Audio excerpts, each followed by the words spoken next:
I put myself on a book buying ban from January 1st of this year to my birthday in mid April, so about 16 weeks total.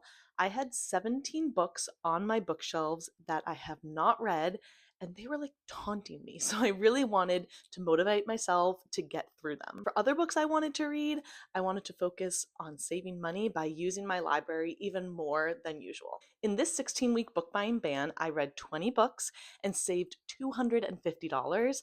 I'm going to share exactly how I got that number, but actually, my biggest takeaway had nothing to do with money, but it will change how I buy books moving forward. Reading is my hobby, but my day job is in analytics. So I love collecting data about my reading behavior so that I can spend my time and money more intentionally and find more books that I absolutely love.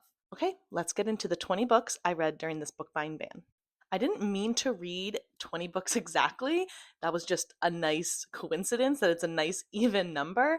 I read 8 books from my physical TBR, or 40%, and the rest of the 12 books were from my library, and it was a mixture of audiobooks in there as well. Ideally, I would have wished my balance would have been more 50-50, so I could have cleared more books from my physical TBR, but I'm a mood reader. I'm not going to force myself to read, especially a genre that I'm not interested in at the moment. So overall, I'm really happy about it. And 8 books out of the 17 books that were on my TBR is a pretty good percentage. I collected the regular prices of all of books I consumed, accounting for if I read it physically, through an audiobook, or through an ebook. And I summed those all together, and the total value of the 20 books I read was $370. $139 were from books I already owned, and the value of the library content I consumed was $231. Let's do a rapid fire quick review of the 8 books that I read from my physical TBR. I started the year with this gorgeous hardcover copy of The Poppy Fields by Nikki Erlich. She is the person who wrote The Measure, which was one of my favorite books last year. So I picked up this physical copy. It is gorgeous. And I rated this a 3 star, which is a little disappointing. The Measure was a 5 star for me. Just wasn't quite as good. Next up, I read Forever Wild by K.A. Tucker. I read it on my Kindle, so I just have the physical copy of the first book here. It is the Simple Wild series, and this is the series that got me back into reading. So every winter, I like to read some of the books, and though Forever Wild is 2.5, it is a novella, and I rated it 4 stars. The next TBR book I read was The 7 Year Slip by Ashley Poston. One of my favorite books of all time is The Dead Romantics, so I'm going to read everything she writes. I rated The 7 Year Slip a 3.5. You'll see a common theme. I feel like I'm kind of not enjoying contemporary romance as much as possible, as much as I typically do this year. So take my 3.5 rating with a grain of salt. A lot of people absolutely love this book. It might have been just a timing thing for me.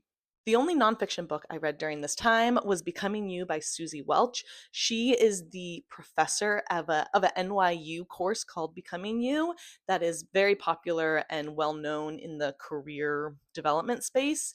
And I loved this book. It is the most helpful career help book I've ever read. I rated it a 4.5. While I was not really enjoying contemporary romance, I was enjoying historical romance. I read the Bridgerton book number 1, The Duke and I by Julia Quinn. I got this copy used last year and just had never picked it up. I enjoyed it. I rated it a 3.5, but I am going to continue the series because I hear everyone has kind of their favorite book from the series, and it's a fun book to read between books that are more heavy. Overall, enjoyed it. Last year, when I was in Arizona, I impulse purchased this book, not knowing anything other than the fact that it was set in Tokyo, and I'm obsessed with Japan. I still think about that trip that I took to Japan like 8 years ago. I bought this not knowing that it was book number 2. So you'll see in the library books that I read book 1 so that I could read book 2. Unfortunately, this was a 1.5 stars, which is so low for me. I rarely give 1.5. It's called More Days at the Murasaki Bookshop by Satoshi Yagasawa.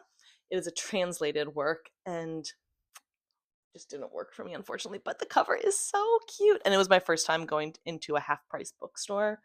If I had one near me, that would be amazing. The next two books are gifts from my husband, so he knows me pretty well, I would say. I read Simply More by Cynthia Erivo. It's a memoir of hers, and it's just such a gorgeous cover. I love this. And as a Wicked fangirl who's been a fan since high school before there was even a prospect of a movie, I'll just consume anything Wicked related. I rated this a 4 star. The eighth and final book I read for my physical TBR was by Abby Jimenez, Say You'll Remember Me. I got this for my birthday last year in April, so it's been basically a year. And I was avoiding reading it because I had heard really not great reviews about it.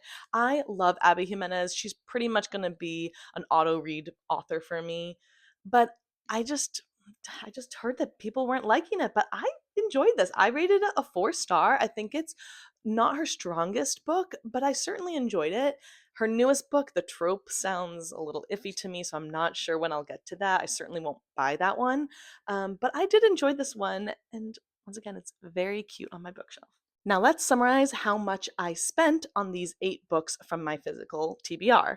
Like I mentioned earlier, if I had purchased regular price for everything, I would have spent $139. But between books being gifted, buying them from a used bookstore, buying them on sale, or with points from Barnes& and Noble, the total that I personally paid was $82.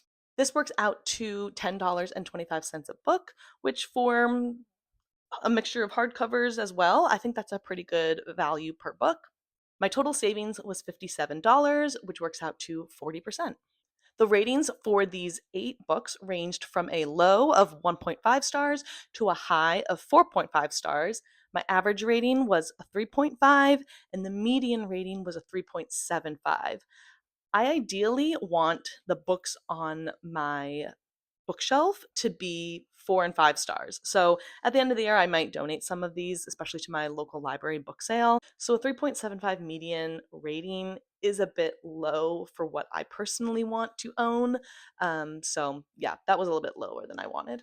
Now let's get into the 12 books that I rented from my local library. I don't have any of them physically with me. I returned all of them, but I'll put a picture here so you can look at something. I listened to Viola Davis's memoir, which was beautiful, and I rated it 4 stars. I also listened to Everything is Tuberculosis. Oh my gosh, I struggle saying that word so much. I thought this was fascinating. 4 stars. Heart the Lover by Lily King, I really enjoyed. I also listened on audio for this book as well. It was just what was available at my library, and I rated it 4 stars. Really great audiobooks, I guess. And I started off strong with the audiobooks in 2026. Good People was a book unlike anything I had ever read before. I rated it 4 stars. I Who Have Never Known Men was also an audiobook, although I want to read it physically because I need to reread that. I rated it 4.5 stars. It's one of those books that you just continue thinking about. Days at the Morisaki Bookshop was a book I rented from the library because I unknowingly purchased book number 2, like I previously mentioned. I rated book 1 3 stars. I thought it was enjoyable, and I'm glad I read it, but then the second book I did not enjoy as much. My first 5 star of the year came from the library. It is The Stationery Shop, which is a bit of an older book, and I had seen it in the bookstore. I thought the cover was incredible, so I got it from the library. Granted, I did read it when I was on vacation, so that definitely boosts up the enjoyment of a book typically for me. This book is beautifully written. There were so many times I wish I owned it physically so I could highlight passages. The plot is spectacular. The character development, you really feel like you know these people. And I learned a lot about that time period in Iran. And I thought I learned a lot. I enjoyed it. 5 stars. I then read another 5 star book, The River is Waiting by Wally Lamb. Major trigger warnings for this book, though. Like, I have a hard time recommending it to people in my personal life because it is very disturbing, extremely hard to get through, but spectacular. The character development is so deep, and you feel like you are in this person's brain. I've never read a Wally Lamb book before. I will definitely in the future, but it is very dark, and definitely look up the trigger warnings. The next book was my third attempt at reading this book. It is Akatar. Now, I could do a whole video about my Akatar experience, and maybe I will about the second book because I will read the second book, spoiler. I had previously tried to read this book on my Kindle, and I think it was not working well with the fantasy genre. I am, as you can tell, I typically don't read fantasy books, but everyone was talking about ACOTAR for years, so I tried to pick it up twice, could never get past 30%. Finally, when they announced the new ACOTAR book, I, with Sarah J. Maas's interview, I said, I'm going to try. Third time's the charm. Let's try. Let's get the physical copy from the library. And I did really enjoy it. I had to push through like that 30 to 60%, but the ending was amazing. And I am definitely going to read the second book. I rated this 4 stars in the end. The next book I read, my rating I think is going to be a hot take. I read Strangers, a Memoir on Marriage. I read it on my Kindle through the library, and I rated it a 3 star. I think parts of the book were super strong, and I do think it's a very important read. I rated it 3 stars because there's so much content in there that I think is important for people to hear, especially women. And I think the strongest points were related to the takeaways you can take from her experience financially, being intertwined with her husband, and the fact that she did not financially protect herself during the marriage. But overall, I felt like it was telling the story and not enough reflection from her, having fully fleshed out these themes and lessons learned that she can then communicate with people. I think a lot of the focus in the PR of the book has been about the cheating part of it, and I think the financial part is way more interesting. Anyways, 3 stars. I do recommend it. The last book was a full-on influence from Chris and Mads here on YouTube. I read The Unselected Journals of Emma M. Lyon. I actually requested this from my library because they didn't have it and they purchased it. So that was a win. That was money saved. I might buy the future volumes as I want to read them. It is a historical fiction novella, essentially. They are super fun. They're written in a diary format, hence the name, and I rated it 4 stars. The last book from my library was a big win because I got it fresh off the new fiction shelves, which was amazing, but it was a disappointment. It was No Matter What by Cara Bastone, and I had previously read Ready or Not and enjoyed that. I did not like this one as much. I thought I would love it because it's about a married couple trying to reconnect. But again, take my review with a grain of salt because I think I'm just getting a little bored of contemporary romance. I rated it a 2.5. Okay, those were all the 12 books that I read. My ratings ranged from 2.5 to 5, including multiple 5 stars. My average rating was 3.9 and the median rating was 4.0. This was great ratings. Like I mentioned before, like I want to read around 4 stars ideally. Some will of course be lower because I'm taking risks on books I'm not sure I'm going to love, and of course you want as many 5 stars as you can get. But this was really the biggest takeaway from me, is that my median book rating for library books was higher than my median rating for books that I already owned. In fact, it was 0.25 points higher. Now, I think this happened for a couple reasons, mostly because I'm a mood reader. My tastes evolve very quickly. Like, I used to love contemporary romance, and now I'm not really enjoying it that much. I'm now enjoying fantasy. Like, my mood about reading, I read truly tons of different genres. And I think the library has allowed me to lean into that mood reading where I just like can just get a genre that I'm interested in that day, versus my physical TBR were books that I thought I would enjoy even up to like 18 months ago. And over 18 months, your tastes change. So it kind of makes sense that the ratings would sometimes be a little bit lower. Also, to give my TBR some credit, of course, I was encouraging myself to read these books. I didn't necessarily force myself, but I was prioritizing this. So maybe there were some instances that it was the right book at the wrong time. Overall, my biggest takeaway from this experience is that I only really want to buy books if I am positive I'm going to get to them in the next, let's say, 1 to 3 months max. Ideally, the next few weeks, but I'll give myself some leeway. I really want to be able to tell myself when I buy a book that I am going to read this very soon. Okay, let's get into the money that I actually saved. So the value of the library books that I read was $231.